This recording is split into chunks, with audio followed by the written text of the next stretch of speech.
हम पेस्टिसाइड की बोतल लेंगे, दवाई की बोतल लेंगे, उसको अच्छे से वॉश कर लेंगे डिटर्जेंट से और उसमें मिट्टी डाल के अच्छे से वॉश कर लेंगे। उसके बाद उसको ऐसे कट करेंगे और उसमें कुछ छेद कर देंगे जिससे बर्ड्स को पूरा वेंटिलेशन मिले। और ऊपर की साइड पे हम होल नहीं करेंगे, उसको इंडोर प्लेस में अच्छे से प्लेस कर देंगे। और देखो बर्ड्स कैसे एंजॉय कर रहे हैं इस नेस्ट को।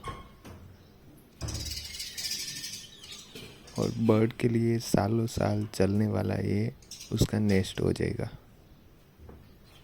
धन्यवाद।